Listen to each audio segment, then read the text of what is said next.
Welcome to అఖి 24/7 news బులెటిన్ల ముందుగా headlines. Varanasi జిల్లాలో కోర్టులో జ్ఞానవాసి కేసు విచారణ సమయంలో కోర్టు రూంలోకి ఒక కోతి.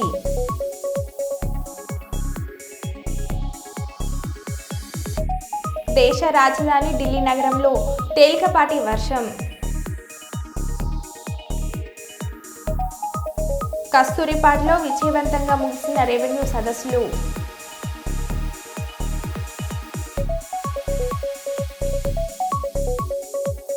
విశాఖ సెంట్రల్ జైల్లో గంజాయి సరఫరా ఆరోపణలు.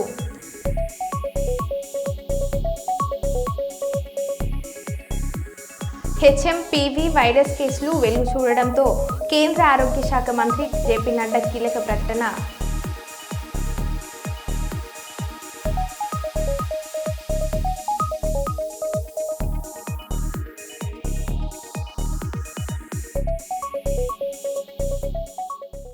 ఇక వివరాల్లోకి వెళ్తే ఆదివారం గుంటూరు జిల్లా పరిషత్లో జరిగిన రాష్ట్ర స్థాయి నియామక సమావేశంలో కాకినాడ జిల్లా పెద్దాపురం నియోజకవర్గం దీవిలి గ్రామానికి చెందిన సాలిపల్లి శివాజీ ఆర్టీఐ విభాగంలో రాష్ట్ర అడిషనల్ సెక్రటరీగా నియమితులయ్యారు.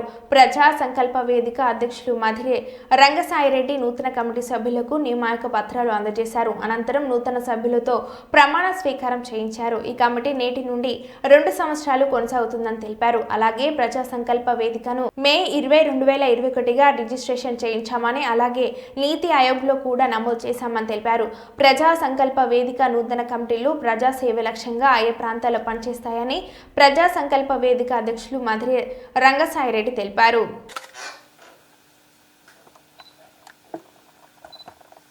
Okay sir. 1000 కోట్ల ప్రభుత్వ భూమిని హంఫర్ చేసిన ఓం నారాయణపై చర్యలు తీసుకొని ప్రభుత్వమే భూమిని తక్షణమే స్వాధీనం చేసుకోవాలని మహబూబాబాద్ జిల్లా కలెక్టర్ ఆఫీస్ ముందు మాట్లాడుతున్న లంబడి హక్కుల పోరాట సంఘం LHCPS రాష్ట్ర అధ్యక్షులు గుగ్లోత్ భీమానాయక్ ప్రభుత్వ భూమి కాపాడుకునేంత వరకు ఉద్యమం కొనసాగిస్తామని అన్నారు. విచారణకు ఆదేశించిన జిల్లా కలెక్టర్ అది ప్రభుత్వ భూమి, ఆ ప్రభుత్వ భూమిని గత 30 సంవత్సరాలుగా ఒక వ్యాపారవేత్త, ప్రముఖ వ్యాపారవేత్త ఓం నారాయణ గారు 30 సంవత్సరాలుగా ఆక్రమించుకొని ప్రభుత్వానికి రావాల్సిన సొమ్ము ప్రతి నెల ఆ భూమి మీద చుట్టూ రూములు నిర్మించుకొని 29 రూములు, దాంట్లో టవర్ను కిరాయికిచ్చి ప్రతి నెల ₹1 కోటి ఆదాయం, ప్రభుత్వానికి కావాల్సిన ఆదాయం తన సొంతానికి వాడుకుంటా ఉన్నాడు. అదేవిధంగా అందులో రైస్ మిల్లు కూడా ఉంది. ఈ ప్రభుత్వానికి మేము విన్నవించుకుంటున్నాం, ఈ ప్రభుత్వం చాలా అప్పులలో ఉంది. మేమే మానుకోట నుండి వేలాది కోట్ల రూపాయల ఆదాయం చూపిస్తాం. ప్రపంచ బ్యాంకు దగ్గర అప్పుకు పోయి అప్పు చేసుకునే బదులు ఈ రాష్ట్రంలో ఉన్న అన్ని జిల్లా కేంద్రాల్లో ఉన్న ప్రభుత్వ భూములని ఎవరైతే ఆక్రమించుకున్నారో ఆ భూములను మొత్తం స్వాధీనం చేసుకోవాలని మా లంబాడి హక్కుల పోరాట సంఘం డిమాండ్ చేస్తూ ఉంది. అదేవిధంగా ఈ మానుకోట జిల్లా కేంద్రంలో 2017లో అప్పటి ఐఏఎస్ మన ప్రతిమీనా గారు తక్షణమే ఆ భూమి సర్వే చేసి విచారణ చేసి ఆ భూమిని స్వాధీనం చేసుకొని వారిపై చట్టపరమైన చర్యలు తీసుకోవాలని, క్రిమినల్ చర్యలు తీసుకోవాలని ఆదేశించినా కూడా ఇక్కడ స్థానిక తహసీల్దార్ గారు కానీ స్థానిక రెవెన్యూ అధికారులు పట్టించుకుపోవడం వెనుకల అసలు అంతర్యం ఏముందని ఈ సందర్భంగా మేము కోరుతా ఉన్నాం. తప్పకుండా ఈ వేలాది రూపాయలు, ఈ లక్షలాది రూపాయలు, కోట్లాది రూపాయలు విలువ చేసే ఈ భూము ఆ ఒక్క భూమే కాదు, మన పూసపల్లి ఏరియాలో కూడా, పూసపల్లి రూట్లో కూడా మొత్తం 50 ఎకరాల భూమిలో మామిడి తోటలు కూడా ప్రభుత్వ భూమిని ఆక్రమించుకున్నారు. ఈ ప్రభుత్వం ఎన్నికల ముందు ప్రతి దళితునికి 3 ఎకరాల భూమి ఇస్తానన్నది, కానీ 3000 కోట్ల విలువ చేసే భూమి ఒక్కడే ఇక్కడ ఓం నారాయణ గారు ఆక్రమించుకొని అనుభవిస్తూ ఉన్నాడు. అతనిపై చట్టపరమైన చర్యలు తీసుకోవాలని మేము ఇప్పుడే మన కలెక్టర్ గారికి వినతి పత్రం ఇవ్వడం జరిగింది. తప్పకుండా పై అధికారులు స్పందించాలి.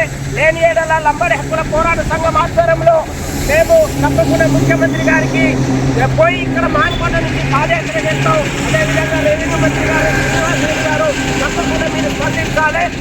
రాజు గారు మీరు కూడా స్పందించాలి. తప్పకుండా ఈ భూమిని స్వాధీనం చేసుకునేంత వరకు మా సంఘం పోరాటం చేస్తూనే ఉంటుంది. అదేవిధంగా స్థానిక ఎమ్మెల్యే గారు మీరు ఎన్నికల ముందు భూ కబ్జాదారులపై చర్యలు తీసుకుంటామన్నారు. తప్పకుండా ఈ భూమి విషయంలో మీరు చర్యలు తీసుకోవాలి. గతంలో టీఆర్ఎస్ ప్రభుత్వంలో అంగన్వాడీ టీచర్లు ఆహార సమస్యల పరిష్కారంపై రేపు జరగనున్న ధర్నాను జయప్రదం చేయాలని అంగన్వాడీ టీచర్స్ మరియు హెల్పర్స్ యూనియన్ జిల్లా అధ్యక్షురాలు చిర్ర లక్ష్మీ నరసమ్మ, జిల్లా ప్రధాన కార్యదర్శి ఎల్లరీశ్వర్లు మాట్లాడుతూ అంగన్వాడీ టీచర్లకు ఆయాలకు కనీస వేతన హామీని అమలు చేయాలని, మహబూబాబాద్ జిల్లాలో ఖాళీగా ఉన్న టీచర్లు ఆయా పోస్టులను భర్తీ చేయాలని, పెండింగ్ బిల్లులు చెల్లించాలని, సంక్రాంతి పండుగ సెలవులు ఇవ్వాలని అన్నారు. రేపు జరుగుతున్న చెలో కలెక్టరేట్ కార్యక్రమంలో అంగన్వాడీ టీచర్లు ఆయాలు అధిక సంఖ్యలో పాల్గొని జయప్రదం చేయాలని అన్నారు.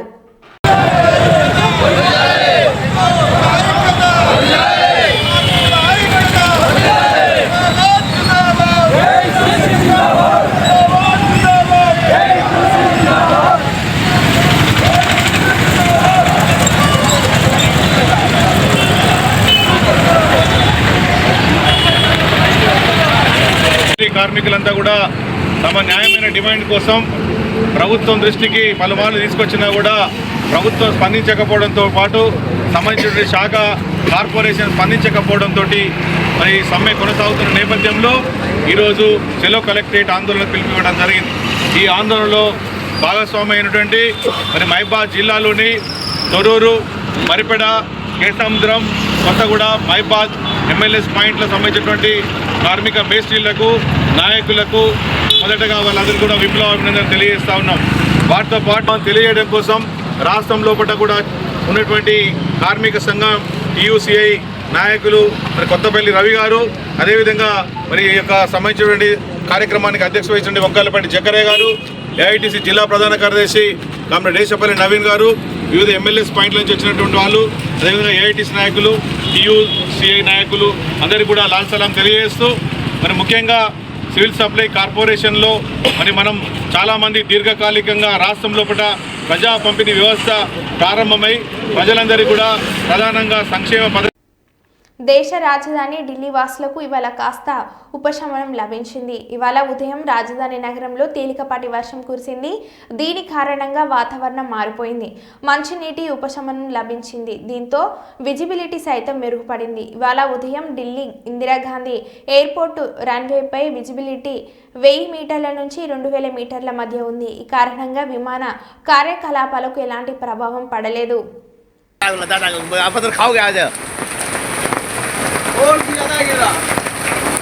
इधर पत्थर की बारिश, वो तो रोड भर चुका है बारिश पत्थर से। यहाँ अभी देख सकते हैं मैं इससे मौजूद हूँ।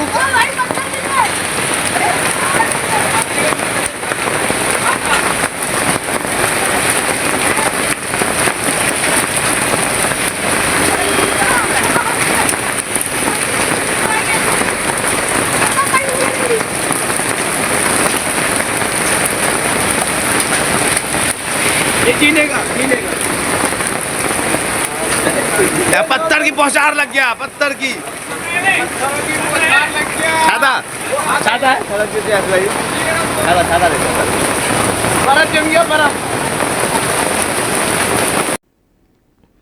తాను ఎమ్మెల్యేగా గెలిస్తే రోడ్లను ప్రియాంక గాంధీ బుగ్గల్లాగా నున్నగా మారుస్తానన్న ఢిల్లీ బీజేపీ నేత రమేష్ తనపై ఫైర్ అయిన మంత్రి సీతక్క బిదూరిని పార్టీ నుంచి బీజేపీ సస్పెండ్ చేయాలని సీతక్క డిమాండ్ చేశారు. ఇలాంటి వాళ్లకు టికెట్ ఇస్తే మహిళలు స్వేచ్ఛగా నిర్భయంగా తిరగగలరా అని ప్రశ్నించారు. మహిళా వ్యతిరేకతను బీజేపీ అనుభవమున నింపుకుందని ఆ పార్టీకి మహిళలు బుద్ధి చెప్పడం ఖాయమని అన్నారు. భావజాలం అనువనున బీజేపీ నాయకుల మెదళ్లలో ఉంది. దానిలో భాగంగానే ఒక మహిళ యొక్క శరీరాన్ని రోడ్లతో సమానంగా చూడడం అంటే మరి వాళ్ళ యొక్క దుర్బుద్ధి, వాళ్ళ యొక్క చూసే నీచ సంస్కృతి, ఆడవాళ్ళని చూసే కల్చర్, వాళ్ళ యొక్క వికృత చేష్టలు మనకు అర్థమైతా ఉంది. బేషరతుగా బీజేపీ అధిష్టానం క్షమాపణ చెప్పాలని, అదే విధంగా రమేష్ బిదూర్ని వెంటనే పార్టీ నుంచి సస్పెండ్ చేయాలని ఈ సందర్భంగా డిమాండ్ చేస్తాము. హెచ్ఎంపీవీ వైరస్పై కేంద్ర కీలకం ప్రకటన. దేశంలో హెచ్ఎంపీవీ వైరస్ కేసులు వెలుగు చూడడంతో కేంద్ర ఆరోగ్య మంత్రి జేపీ నడ్డా కీలక ప్రకటన చేశారు. ఇదేమీ కొత్త వైరస్ కాదు, 2001లోనే దీన్ని గుర్తించారు. కేసులు పెరుగుతున్న దృష్ట్యా ఆరోగ్య శాఖ అప్రమత్తంగా ఉందని అన్నారు. సవాళ్లను ఎదుర్కొనేందుకు సిద్ధంగా ఉన్నాము, పరిస్థితిని ఎప్పటికప్పుడు సమీక్షిస్తున్నాము. ప్రస్తుతం భయపడాల్సిన అవసరం ఏమీ లేదు, ప్రజలందరూ అప్రమత్తంగా ఉండాలని మంత్రి జేపీ నడ్డా అన్నారు. Health experts have clarified that HMPV virus is not a new virus. It was first identified in 2001 and it has been circulating in the entire world since many years. HMPV spreads through the air by way of respiration. This can affect persons of all age groups. The virus spreads more during the winter and the early spring months. On recent reports, the cases of HMPV in China, the Health Ministry, the Indian Council for Medical Research and the National Center for Disease Control are keeping a close watch on the situation in China as well as in the neighboring countries. WHO has taken cognizance of the situation and will share their report shortly with us. The country data for respiratory viruses available with Indian Council for Medical Research (ICMR) and the Integrated Disease Surveillance Program has also been reviewed and no surge in any of the common respiratory viral pathogens is observed in India.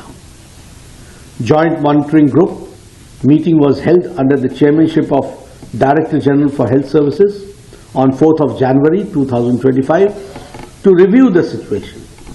The health systems and surveillance networks of the country remain vigilant, ensuring the country is ready to respond promptly to any emerging health challenges. There is no reason to worry. We are closely monitoring the situation. Srikakulam జిల్లా కోటబొమ్మాలి మండలం కస్తూరిపాడు గ్రామంలో ఈరోజు జరిగిన revenue సదస్సులు విజయవంతంగా ముగిశాయి. కోటబొమ్మాలి మండల revenue శాఖ అధికారి ప్రసాద్ ఈ రెవెన్యూ సదస్సులకు అధ్యక్షత వహించారు. ఆంధ్రప్రదేశ్ రాష్ట్ర ముఖ్యమంత్రి శ్రీ నారా చంద్రబాబు నాయుడు ద్వారా రెవెన్యూ శాఖకు అధికారికంగా విడుదలైన కరపత్రాన్ని రెవెన్యూ అధికారి ప్రసాద్ గ్రామస్తుల సమక్షంలో చదివి వినిపించారు. గ్రామస్తుల పంట భూములకు సంబంధించి ఏమైనా సమస్యలు, సందేహాలు ఉంటే తాము తక్షణమే నివృత్తి చేస్తామని కస్తూరిపాడు గ్రామ ప్రజలకు ఆయన విజ్ఞప్తి చేశారు. ఈ సదస్సులో కస్తూరిపాడు గ్రామ సచివాలయ ఉద్యోగులతో పాటు కస్తూరిపాడు గ్రామ ప్రజలు కూడా ఉత్సాహంగా పాల్గొన్నారు. సమస్యలపై బాధితులు ప్రభుత్వం చుట్టూ తిరగడం కాదు, ప్రభుత్వమే ప్రజల వద్దకు వెళ్లి సమస్యలు పరిష్కరించేలాగా మా ఉద్దేశం.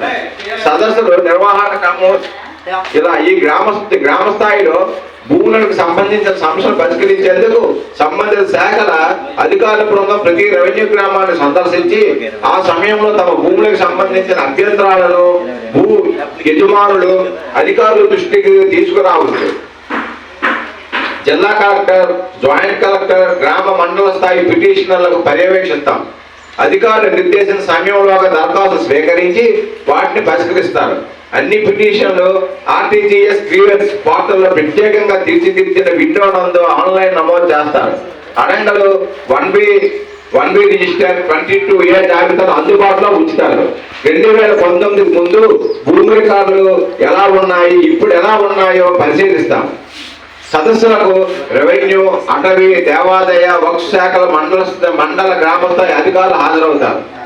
భూకొలతల్లో తేడాలు, సర్వే నెంబర్లో మార్పులు, వారసత్వం పేర్లు నమోదు, సరిహద్దు సమస్య, భూ విస్తరణాల తేడాలు, రీసర్వే రికార్డు నమోదైన తప్పులు, కబ్జాలతో ప్రజలు కోల్పోయిన భూములు, ఎస్ఐడ్ భూములు, చొక్కల భూములు, పరాధీనం వంటి వాటిపై విడతలు తీసుకొని పరిష్కారం చూపుతారు. గత ప్రభుత్వం అహంకారంతో తమ బొమ్మను ముద్రించుకున్న పాస్ పుస్తకాలు రద్దు చేసి ప్రభుత్వ రాజముద్రతో కొత్త పాస్ పుస్తకాలు ఇచ్చే ప్రక్రియను ఇప్పటికే శ్రీకారం చుట్టాం. ప్రజల ప్రభుత్వ ఆస్తుల రక్షణకు మన ప్రజాప్రభుత్వం అత్యంత ప్రాధాన్యం ఇస్తుంది. మీకు జీవనాధారమైన మీ భూమికి భద్రత కల్పించే బాధ్యత మాది. అన్ని మీకు మాటిస్తున్నాం. నేను కూడా స్వయంగా రెవెన్యూ సదస్సుకు హాజరవుతానని, ఈ సదస్సును రాష్ట్ర ప్రజలంతా సద్వినియోగం చేసుకోవాలని కోరుతున్నాను. మీ సంక్షేమే మీ బిడ్డల బంగారు భవిష్యత్తు ఆక్షాయించే కూటమి ప్రభుత్వానికి ఎప్పటికీ మీ ఆశీస్సులు ఉండాలని కోరుకుంటూ ఇట్లు మీ నారా చంద్రబాబు ముఖ్యమంత్రి. ఆయన ఈ విధంగా చెప్పారు. అయితే ఇందులో ఏంటంటే మీకు ముందు నేను బాగా మీకు చెప్పాను కదా, ఇవన్నీ కూడా మేము టేకప్ చేస్తాం. ఏంటంటే భూ కొలతల్లో తేడాలున్నా, సర్వే నెంబర్లో మార్పులున్నా, వారసత్వ పేర్లు నమోదు, అలాగే సరిహద్దు సమస్యలు, భూ విస్తరణ తేడాలు, రీసర్వే రికార్డులో నమోదైన తప్పులు మనం మీరు వచ్చాయి అవన్నీ కూడా కరెక్ట్ చేస్తారు. అలాగే మీ భూమి ఎవరైనా ఆక్రమణ చేసేసినా, అలాగే ఎస్ఐడి భూములు కానీ చుక్కల భూములు ఎవరైనా పరాధీనం అంటే మీకు డీ పట్టాలు ఇచ్చారనుకోండి, ఎవరైనా ఆక్రమణ చేస్తారనుకో అవన్నీ మళ్ళీ మీకు వచ్చి అప్పచెప్పడం చేస్తాం అనమాట. అలాగే చుక్కల భూములు పరాధీనం వంటి వాటిని వినతులు స్వీకరిస్తాం. ఈ కార్యక్రమాలన్నీ కూడా మేము ఈరోజు గ్రామ సభలో ఈ దరఖాస్తులన్నీ తీసుకుంటాం.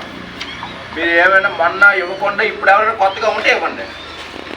మొన్న 33 మంది ఇచ్చారు, వాళ్ళైతే ఇవ్వవసరం లేదు, అవి ఆల్రెడీ ఇప్పుడు దీంట్లో పెట్టి మేము టేకప్ చేస్తాం. ఇంకెవరైనా అప్పుడు తప్పే ఉంటే ఇప్పుడు ఏమైనా ఉంటే దరఖాస్తులు ఇస్తే తీసుకుంటారు. మా వాళ్ళు మాకు ఇది యాక్చువల్లీ ఇది 1 గంట వరకు ఈ ప్రోగ్రామ్. రెండో పని ఇంకో విలేజ్ ఉంది, సర్వేర్ గారు నేను వెళ్ళిపోతాను, మా స్టాఫ్ ఉంటారు ఇక్కడ. మా విలేజ్ సర్వేర్ వీఆర్ఓ ఉంటారు. సాయంత్రం 5 వరకు ఇవ్వండి. మీ సచివాలయం క్లోజ్ అయినంత వరకు ఇస్తే తీసుకుంటారు దరఖాస్తు. ఏమైనా డౌట్స్ ఉంటే అడగండి, చెప్తాను నేను. మీకు ఏ సమస్యలు ఉన్నా నేను చెప్పినవి కాకుండా ఇంకేమైనా ఉంటే చెప్పండి. ప్రస్తుతం మనం శ్రీకాకుళం జిల్లా కౌటుబొమ్మాళి మండలం కస్తూర్పాడు గ్రామంలో జరుగుతున్నటువంటి రెవెన్యూ సదస్సుల్లో ఉన్నాం. ఈ రెవెన్యూ సదస్సుల్లో మనకి కౌటుబొమ్మాళి మండల రెవెన్యూ అధికారి అయిన ప్రసాద్ గారు మనకు అధ్యక్షత వహిస్తున్నారు.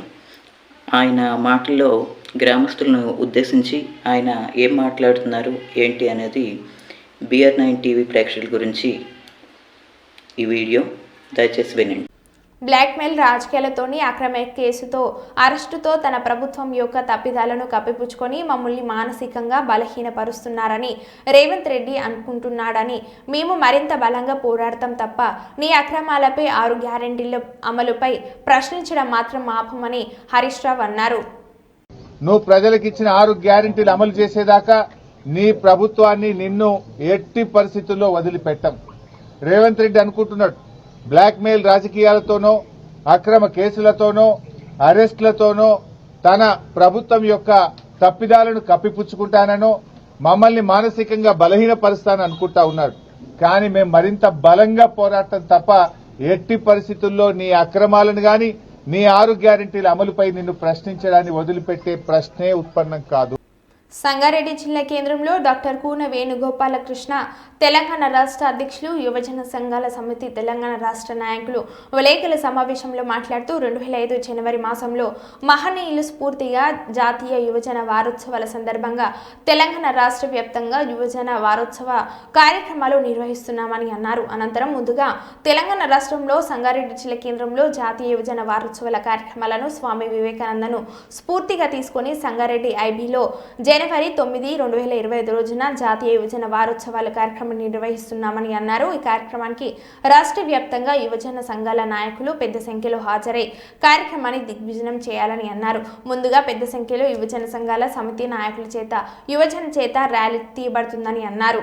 అయినటువంటి వడ్ల సాయిబాబా గారిని, అదేవిధంగా ఠాకూర్ వెంకట్ గారిని, అదేవిధంగా మెదక్ సంబంధించినటువంటి బ్రహ్మం గారిని, జిన్నారం మండలానికి సంబంధించినటువంటి గుమ్మర్దల్ మండలానికి సంబంధించినటువంటి మా మందభాస్కర్ రెడ్డి సీనియర్ నాయకుడు అయినటువంటి మందభాస్కర్ రెడ్డి గారిని, సింగర్ అయినటువంటి ఎల్లయ్య గారు, అదేవిధంగా మా శ్రీనివాస్ గారు రిపోర్టర్ అయినటువంటి శ్రీనివాస్ గారు, అదేవిధంగా మా బుచ్చన్న, అదేవిధంగా మా పుర్ర జగదీష్ గారు, రాయకోట్ కృష్ణ గారు, అదేవిధంగా బర్దిపూర్ సంగమేశ్వర్ గౌడ్ గారు, అదేవిధంగా సొంగ సాయిలు గారు, ఇంకా చాలా మంది యువజన సంఘాల సమితితోని అటాచ్ ఉన్న వాళ్ళందరూ కూడా మీరు చేసినటువంటి సేవల యొక్క పత్రాన్ని వారికి జతపరిచి ఈ 9వ తారీఖు జరిగేటువంటి కార్యక్రమంలో పాల్గొని మీకు కూడా అవార్డు ఇవ్వడం జరుగుతుంది. కనుక దయచేసి యువజన సంఘాలు ఎక్కడెక్కడైతే మీకు అందుబాటునటువంటి యువజన సంఘాల నాయకులను కూడా సంప్రదించి మీ యొక్క బయోడాటాను కానీ మీరు చేసినటువంటి సేవా కార్యక్రమాలు అన్ని కూడా క్లిప్పింగ్స్తో పాటు వాళ్ళకి సబ్మిషన్ చేయాలని చెప్పేసి కూడా తెలంగాణ యువజన సంఘాల సమితి తరఫున తెలియజేసుకుంటున్నాం. యువతకు మలుపు, యువత లోపల ఆత్మవిశ్వాసం, యువత లోపల ఒక నమ్మకం, యువత లోపల ధైర్యం, యువత లోపల అచంచలమైనటువంటి విశ్వాసాన్ని ప్రేరేపించినటువంటి ఒక దిక్సూచి, ఒక దివిటి, ఒక జ్యోతి, మనందరూ కూడా ఆధ్యాత్మికమైన జ్యోతి, మనందరి లోపల ప్రేరణ కలిగించినటువంటి స్వామి వివేకానంద గారి యొక్క జన్మదినోత్సవాన్ని పురస్కరించుకుని తెలంగాణ యువజన సంఘాల సమితి ప్రతిష్టాత్మకమైనటువంటి ఒక ర్యాలీ కార్యక్రమాన్ని ఏర్పాటు చేసుకోవడం జరిగింది. 9వ తారీఖు 9 గంటలకు అంబేద్కర్ ఓల్డ్ బస్ స్టాండ్ దగ్గర ఉన్నటువంటి అంబేద్కర్ స్టాచ్యూ నుంచి వివేకానందుల వారి యొక్క స్టాచ్యూ వరకు పెద్ద ఎత్తున సుమారు ఒక 2000 మందితోని పెద్ద ఎత్తున ర్యాలీ ఏర్పాటు చేసుకోవడం జరిగింది. సంగారెడ్డి జిల్లాలో ఉన్నటువంటి యువజన సంఘాలు, మహిళా సంఘాలు, అదేవిధంగా యువత అందరూ కూడా పెద్ద ఎత్తున ఈ ర్యాలీలో పాల్గొని దిగ్విజయం చేయాలి. మనందరూ కూడా ఎంతో ఇష్టమైనటువంటి ఆయన ఇచ్చినటువంటి ప్రతి బోధన ప్రతి జీవితాన్ని కూడా కదిలించేటువంటి అద్భుతమైన సందేశం ఇచ్చిండు. నేటి కూడా 1863 నుంచి నేటి వరకు కూడా సజీవంగా ఉందంటే ఆయన ఇచ్చినటువంటి ప్రేరణ, ఆయన ఇచ్చినటువంటి ధైర్యం, ఆయన ఇచ్చినటువంటి విశ్వాసాన్ని ప్రతి ఉదయం లోపల చేరవేర్చాలనేటువంటి ఒక మంచి సంకల్పంతో తెలంగాణ యువజన సంఘాల సమితి పెద్ద ఎత్తున ఈ కార్యక్రమం పాల్గొన్నది. అధికారులు, అనధికారులు అందరూ కూడా ఈ కార్యక్రమాన్ని దిగ్విజయం చేసి ఆశీర్వదించి ఈ కార్యక్రమాన్ని దిగ్విజయం చేసి తెలంగాణ రాష్ట్రానికి, యావత్ భారతదేశానికి ఈ యొక్క ర్యాలీ మణిహారం కావాలని చెప్పేసి కూడా సంగారెడ్డి జిల్లాలో ఉన్నటువంటి ప్రతి యువజన సంఘాలు, ప్రతి యువతి యువకులు కూడా ఈ కార్యక్రమాన్ని దిగ్విజయం చేయాలని చెప్పేసి కూడా ప్రతి ఒక్కరు కూడా మనస్ఫూర్తిగా హృదయపూర్వకంగా తెలియజేసుకుంటాం. జై వివేకానంద, జై జై వివేకానంద, జై వివేకానంద, జై జై వివేకానంద. సీఎం రేవంత్ రెడ్డి రైతాంగానికి పెద్దపీట వేస్తున్నారని హన్మకొండ జిల్లా కిసాన్ సెల్ అధ్యక్షులు పింగిలి వెంకట్రామ్ నరసింహారెడ్డి అన్నారు. రైతు భరోసా అమలు చేయడానికి కేబినెట్ ఆమోదం తెలపడానికి హర్షిస్తూ కిసాన్ సెల్ ఆధ్వర్యంలో హసన్పర్తి మండల కేంద్రంలో సీఎం, ఉప ముఖ్యమంత్రి, వ్యవసాయ శాఖ మంత్రి, ఎమ్మెల్యే చిత్రపటాలకు కిసాన్ సెల్ ఆధ్వర్యంలో పాలాభిషేకం చేశారు. కాంగ్రెస్ ప్రభుత్వం ఇచ్చిన 6 గ్యారెంటీలను ఒక్కొక్కటిగా అమలు చేసుకుంటూ వెళ్తుందని అన్నారు. మేనిఫెస్టోలో చెప్పిన ప్రకారం కాంగ్రెస్ ప్రభుత్వం ఇచ్చిన మాట నిలబెట్టుకుంటుందని ఆనందం వ్యక్తం చేశారు. దీనిపై సీఎం రేవంత్ రెడ్డి సహా మంత్రివర్గానికి కృతజ్ఞతలు తెలిపారు. కాంగ్రెస్ ప్రభుత్వం ఏర్పడ్డాకే పార్టీలకు అతీతంగా బడుగు బలహీన వర్గాలకు అనేక సంక్షేమ పథకాలు అందుతున్నాయని గుర్తు చేశారు. కాగా కాంగ్రెస్ ప్రభుత్వం రైతు భరోసా కింద ఈ నెల 26 నుంచి ఏడాదికి ఎకరానికి 12,000 రూపాయలు, అదేవిధంగా భూమి లేని రైతు కూలీలకు ఏడాదికి 12,000 రూపాయలు ఇవ్వనున్నట్లు నిన్న సీఎం రేవంత్ రెడ్డి ప్రకటించారని పేర్కొన్నారు.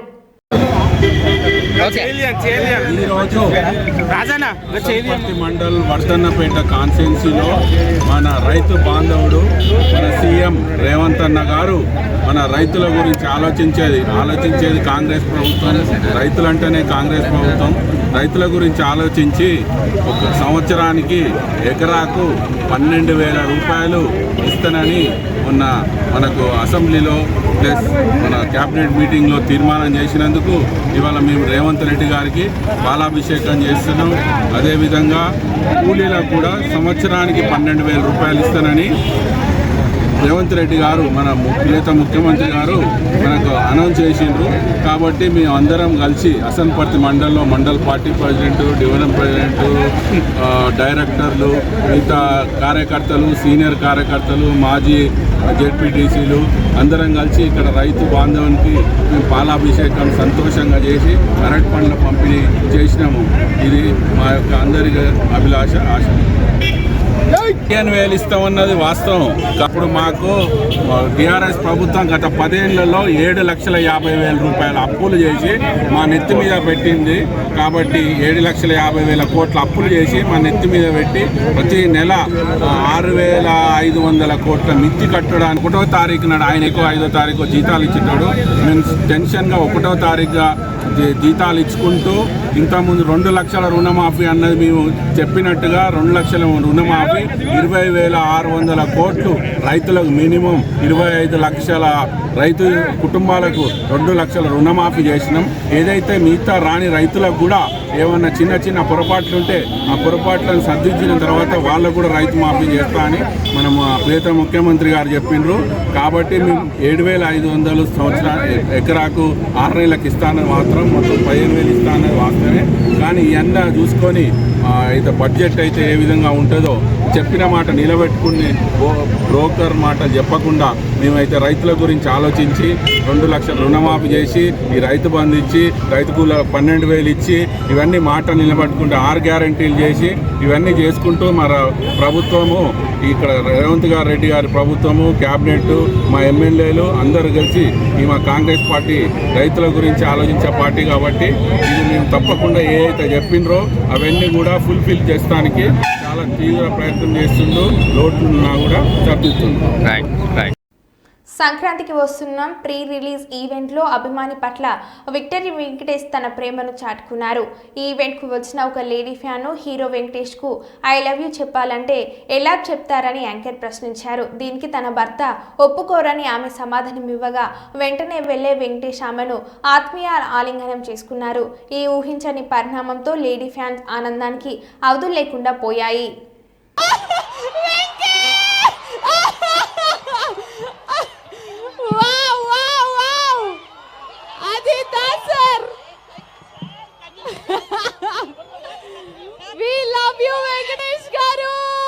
అయ్యో ఇంత క్యూట్ గా సార్ ఒప్పుకొని అనగానే హీరో అలా వెళ్ళిపోతే, అమ్మా మైక్ ఇంకా మీ దగ్గరే ఉందా? పడిపోయారా మీరు? పడిపోయారా? హ్యాపీయా? మైక్ లో చెప్పండి. చాలా చాలా హ్యాపీగా ఉంది. అసలు లైఫ్ లో కూడా అనుకోలేదు. మరో బులెటిన్లో మళ్ళీ కలుద్దాం. Stay tune.